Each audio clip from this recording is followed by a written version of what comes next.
Welcome to அச்சன்மலா recipe. இன்னைக்கு ரொம்ப டேஸ்டான பாலக்கீரை சாதம் பார்க்க போகிறோம். லஞ்ச் பாக்ஸ் ரெசிபி தான். பாலக்கீரை குழம்பு பார்க்க போகிறோம். 2 ரெசிபி பார்க்க போகிறோம் பாலக்கீரை வச்சு. கண்டிப்பாக இந்த மாதிரி சிம்பிளாக ட்ரை பண்ணுங்கள், சூப்பராக இருக்கும். இப்போ குக்கரில் 1 டம்ளர் துவரம் பருப்பு 1 விசில் கொடுத்து எடுத்துக்கலாம். அதே பருப்பில் 2 மீடியம் சைஸ் வெங்காயம், 2 மீடியம் சைஸ் தக்காளி, 10லேருந்து 12 பல் பூண்டு தோல் உரித்து ஆட் பண்ணிக்கலாம். 3 பச்சை மிளகாய் உங்கள் காரத்துக்கு ஏற்ற மாதிரி நீங்கள் ஆட் பண்ணிக்கோங்க. தேவையான உப்பு ஆட் பண்ணிவிட்டு குக்கரில் எல்லாமே சேர்த்துட்டு 1 விசில் கொடுத்து எடுத்துருங்க. இப்போ பருப்பு வந்து 3/4 வாசி வெந்திருக்கும். அந்த ஸ்டேஜில் பாலக்கீரை நல்லா வாஷ் பண்ணிவிட்டு குக்கரில் இருக்கிற பருப்பு கூட நீங்கள் மிக்ஸ் பண்ணிவிட்டு கேஸ் ஆஃப் பண்ணிவிடுங்க. அப்போ தான் நல்லா பச்சின்னு இருக்கும். அந்த சூட்லேயே வந்து அந்த கீரை நல்லா வெந்துடும். இந்த மாதிரி ட்ரை பண்ணுங்கள், சூப்பராக இருக்கும். இப்போ நான் பிளெண்டரில் பிளெண்ட் பண்ணிக்கிறேன். நீங்கள் கல்ச்சட்டியில் போட்டு கடைஞ்சாலும் ஓகே தான்.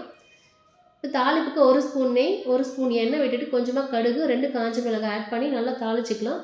பொரிஞ்ச பிறகு 1 கரண்டி சின்ன கரண்டி அளவுக்கு புளி தண்ணி விட்டு கொதித்த பிறகு இதில் ஆட் பண்ணிக்கோங்க. சூப்பரான டேஸ்ட்டில் ஒரு பாலக்கீரை குழம்பு ரெடி. இந்த மாதிரி ஸ்டைலில் ட்ரை பண்ணி பாருங்கள் ஃப்ரெண்ட்ஸ், கண்டிப்பாக ரொம்ப பிடிக்கும் எல்லாருக்கும். இப்போ பாலக்கீரை சாதம் பார்க்கலாம். ஒரு பேனில் 2 ஸ்பூன் எண்ணெய் விட்டுட்டு 2 ஸ்பூன் கருப்பு உளுந்து ஆட் பண்ணியிருக்கேன். 2 ஸ்பூன் கடலை பருப்பு. இது எல்லாமே நல்ல எண்ணெயிலே செவந்து வரட்டும்.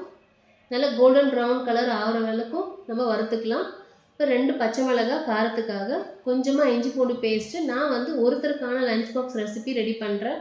அதுக்கான காரம், அதுக்கான பருப்பு தான் நான் ஆட் பண்ணியிருக்கேன். உங்களுக்கு எவ்வளோ தேவையோ நீங்கள் அதுக்கேற்ற மாதிரி உங்களோட டிஷ்ஷுக்கு வந்து ஆட் பண்ணிக்கோங்க. இப்போ பாலக்கீரை வாஷ் பண்ணி இது கூட ஆட் பண்ணிக்கலாம். இந்த சூட்லேயே வந்து அது வெந்துடும். சும்மா லைட்டாக வதக்குனா போதும். ஏன்னா நம்ம மறுபடியும் இதை மிக்ஸ் பண்ணிவிட்டு ஆற வச்சு அரைச்சிட்டு இது கூட ஆட் பண்ண போகிறோம். அதனால் அதுலேயே நல்லா இன்னும் வெந்துடும். இப்போ லைட்டாக வதக்கியாச்சு. இப்போ ஆற வச்சு ஒரு மிக்ஸி ஜாரை ட்ரான்ஸ்ஃபர் பண்ணி குறப்பாக அரைச்சி எடுத்துக்கலாம்.